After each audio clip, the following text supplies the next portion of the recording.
இந்தியாவின் சுற்றுச்சூழல் தாக்க மதிப்பீட்டு முறை ஒரு முக்கியமான தொடர் விதியை அடிப்படையாக கொண்டது. ஒரு திட்டம் தொடங்கப்படுவதற்கு முன்பே, அதாவது நிலத்தில் முதல் வேலையை தொடங்குவதற்கு முன்பே மதிப்பீடு செய்யப்பட வேண்டும். கட்டடம் செயல்பட தொடங்கிய பிறகு அல்ல. தலைமை நீதிபதி சூரியகாந்த் தலைமையிலான அமர்வு பணிகள் முடிந்த பிறகு அளிக்கப்படும் அனுமதிகள் குறித்து ஜூலை 29 என்று பிறப்பித்த உத்தரவு அந்த விதியை மீண்டும் உறுதிப்படுத்துவது போல தோன்றினாலும் உண்மையில் அதன் முக்கியத்துவத்தை குறைப்பதாகவே இருக்கிறது. மத்திய சுற்றுச்சூழல் அமைச்சகம் வெளியிட்ட 2021 ஆண்டின் நிர்வாக குறிப்பாணை ஏற்கனவே முடிந்த திட்டங்களுக்கு சுற்றுச்சூழல் அனுமதி வழங்க வழிவகுக்கிறது. இந்த குறிப்பாணையை இப்போது உச்சநீதிமன்றம் ரத்து செய்திருந்தாலும் ஒரு சட்டபூர்வ அறிவிக்கையின் மூலம் விதியை மீறிய திட்டங்களை மைய அரசு முறைப்படுத்திக் கொள்ள வழி அமைத்து கொடுத்திருக்கிறது. இது நிர்வாக குறிப்பாணைக்கு பதிலாக சட்டபூர்வமான அறிவிக்கையை பயன்படுத்தும் ஒரு செயல்பாடை தவிர வேறு எதுவும் இல்லை. இது சுற்றுச்சூழல் விதிகளை மதிப்பதாக காட்டிக்கொள்ளும் ஒரு போலித்தனமான நடைமுறை.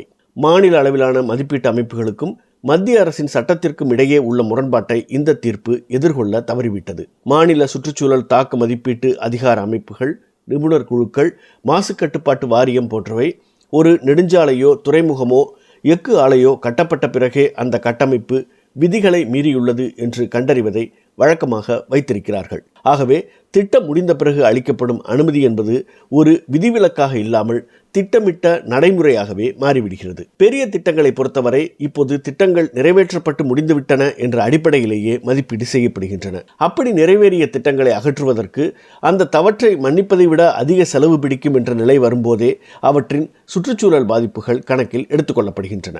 வரி நிலுவைகளுக்கு அரசுகள் பொது மன்னிப்பு திட்டங்களை உருவாக்குவதைப் போல சுற்றுச்சூழல் மீறல்களுக்கும் மன்னிப்பு திட்டங்களை உருவாக்கலாம் என்று நீதிமன்றம் குறிப்பிடுகிறது. ஆனால் வாக்கு வங்கி அரசியலுக்காக அங்கீகரிக்கப்படாத குடியிருப்பை முறைப்படுத்துவதற்கு பயன்படும் அதே தர்க்கத்தை காடுகளையும் வெள்ளப்பெருக்கு பகுதிகளையும் அழிக்கும் திட்டங்களுக்கு பயன்படுத்த முடியாது. தாவரங்கள், விலங்குகள், மனிதர்கள், நுண்ணுயிரிகள் அனைத்தும் ஒன்றுடன் ஒன்று பிணைக்கப்பட்டுள்ளன என்றும் ஒன்றுக்கு ஏற்படும் பாதிப்பு மற்ற அனைத்திற்கும் பரவும் என்றும் வலியுறுத்துவதற்காகவே சுற்றுச்சூழல் அறிவியல் ஒரு தனித்துறையாக இயங்குகிறது. ஒரு சதுப்பு நிலம் என்பது அபராதம் செலுத்தி முறைப்படுத்தப்படும் அங்கீகரிக்கப்படாத மனை அல்ல.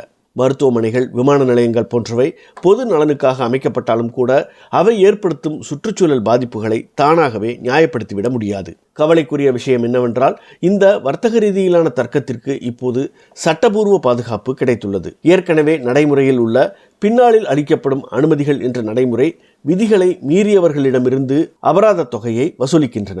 ஆனால் ஜன் விஸ்வாஸ் சட்ட திருத்தங்கள் சுற்றுச்சூழல் மீறல்களுக்கு சிறை தண்டனை விதிக்கப்படும் என்ற அச்சத்தையே முழுமையாக அகற்றிவிட்டு வெறும் அபராதங்களாக மட்டுமே எஞ்சியுள்ளன.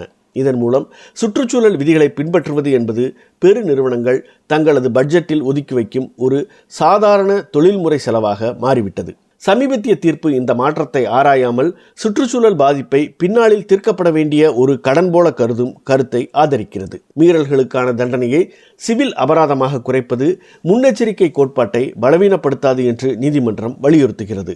ஆனால் ஈடு செய்ய முடியாத பாதிப்புகளை தடுப்பதற்காக உருவாக்கப்பட்ட ஒரு கோட்பாட்டை அந்த பாதிப்பிற்கு விலை நிர்ணயம் செய்து அதற்கான காசோலையை பெற்றுக்கொள்வதன் மூலம் காப்பாற்றிவிட முடியாது.